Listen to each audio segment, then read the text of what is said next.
श्री गणेशाय नमः। पापमोचनी एकादशी जो श्री कृष्ण ने महाराज युधिष्ठिर को सुनाया।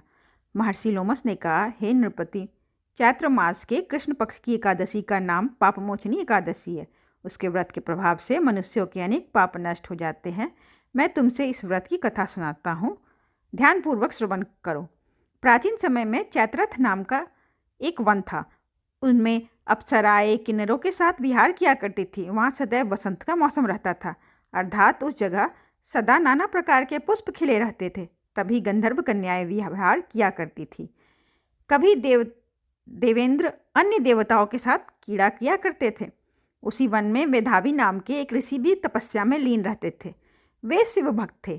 एक दिन मंजू घोषा नाम एक अप्सरा ने उनको मोहित कर उनकी निकटता का लाभ उठाने की चेष्टा की। इसलिए वह कुछ दूरी पर बैठ वीणा बजाकर मधुर स्वर में गाने लगी। उसी समय शिव भक्त महर्षि मेधावी को कामदेव भी जीतने का प्रयास करने लगे। कामदेव ने उस सुंदर अप्सरा के भ्रू का धनुष बनाया, कटाक्ष को उसकी प्रत्यंचा बनाई और उनके नेत्रों को मंजूघोषा अप्सरा का सेनापति बनाया। इस तरह कामदेव अपने शत्रु भक्त को जीतने को तैयार हुआ। उस समय महर्षि मेधावी भी युवावस्था में थे और काफ़ी हृष्ट पुष्ट थे। उन्होंने यज्ञोपवीत तथा दंड धारण कर रखा था। वे दूसरे कामदेव के समान प्रतीत हो रहे थे। उस मुनि को देखकर कामदेव के वश में हुई मंजू घोषा ने धीरे धीरे मधुर वाणी से वीणा पर गायन शुरू किया, तो महर्षि मेधावी भी मंजू घोषा के मधुर गाने पर तथा उनके सौंदर्य पर मोहित हो गए। वह अप्सरा मेधावी मुनि को कामदेव से पीड़ित जानकर उनसे आलिंगन करने लगी। महर्षि मेधावी उसके सौंदर्य पर मोहित होकर शिव रहस्य को भूल गए और काम के वशीभूत होकर उसके साथ रमन करने लगे।